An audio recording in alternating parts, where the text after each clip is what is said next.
आप में से कई लोग सोचते होंगे कि सुपर हीरो उड़ते कैसे हैं, और इस वीडियो में आपको उसी सवाल का जवाब मिलने वाला है, क्योंकि आज मैं आपको बताने वाला हूं कि आपका फेवरेट सुपर हीरो हवा में कैसे उड़ता है और वो कैसे उड़ना सीखता है। क्योंकि ये है none other than a video जिसमें मैं आपको बताने वाला हूं कि how super heroes learn to fly.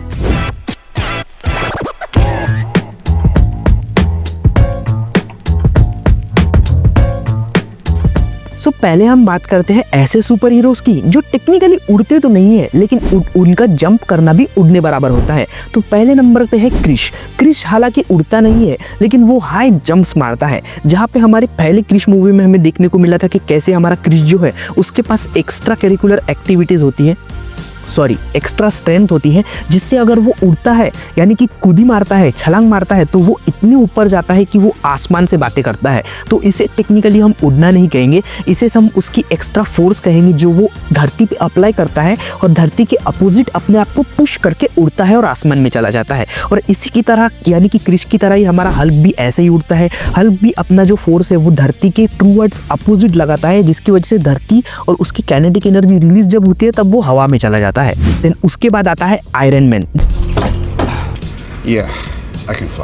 जो कि सबसे ज़्यादा रियलिस्टिक तरीके से उड़ता है, क्योंकि वो उड़ता है जेट्स से। उसके रॉकेट्स जो होते हैं, रॉकेट लॉन्चर जो उसके हाथ पे, पीठ पे और कभी कभी पैरों पे भी होते हैं, हाँ मोस्ट ऑफ द टाइम पैरों पे ही होते हैं, वो अपने जेट्स जो होता है वो एक एनर्जी फोर्स यानी कि हीट थर्मल एनर्जी को नीचे फेंकता है, और जिसकी वजह से वो थर्मल एनर्जी वो होती है जो रॉकेट को ऊपर उठाती है ना, वैसे ही आयरन मैन को भी ऊपर उठाती है। जो उसके रिएक्टर्स होते हैं वो उसको पावर देते हैं, और आयरन मैन इस तरीके से हवा में उड़ता है क्योंकि उसके पास जेट्स होते हैं।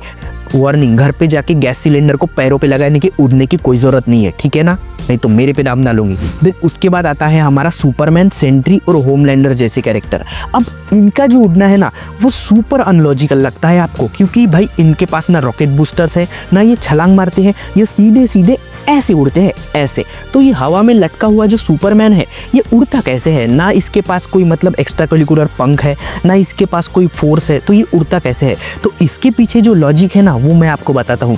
असल में सुपरमैन, होमलैंडर और सेंट्री ऐसे जो कैरेक्टर्स है ना वो एटॉमिक लेवल पे अपना जो बॉडी मास इंडेक्स है ना वो कम कर देते हैं। यहाँ पे थोड़ी ज़्यादा फिजिक्स हो गई, जाके फिजिक्स वाले के लेक्चर देख लेना। तो एटॉमिक बॉडी मास इंडेक्स जो होता है ना वो आपके मॉलिक्यूलर लेवल पे आपका बॉडी मास डिफाइन करते हैं, यानी कि आपका बॉडी मास कितना होगा, आपका वजन कितना होगा, आपको ग्रेविटी कितनी पुल करेंगी, ये आपका उस पर डिपेंड करता है। और जो अपना सुपरमैन है, होमलैंडर या सेंट्री जैसे कैरेक्टर्स है वो रियलिटी शैटरिंग पावर्स रखते हैं। रियलिटी शैटरिंग नहीं, लेकिन इतनी तो पावर रखते हैं कि आपको ऐसे उचका के मार सके। तो उनके पास इतनी पावर होती है कि वो अपना मॉलिक्यूलर लेवल पे अपना जो है वो मास इंडेक्स कम कर देते हैं, जिसकी वजह से वो हवा जितने हल्के हो जाते हैं और लेविटेट करते हैं। अब लेविटेट करना ही उनका उड़ना होता है। अगर कोई बंदा लेविटेट कर रहा है यानी कि वो उड़ रहा है, और अगर कोई बंदा, अगर मैं आपको एग्जांपल देता हूँ, अगर आपको नीचे स्पेस में फेंक दिया जाए तो स्पेस में ग्रेविटी नहीं है, आपका जो बॉडी मास इंडेक्स है वहाँ पे बहुत ही ज़्यादा कम हो जाएंगे और आप हवा में उड़ोगे। तो उनके लिए जो होता है ना, सेंट्री के लिए, सुपरमैन और हमारे होमलैंडर के लिए ये जो अर्थ की ग्रेविटी है ना, यही स्पेस है, वो अपना बॉडी मास इंडेक्स इतना कम कर लेते हैं जिसकी वजह से वो उड़ सकते हैं।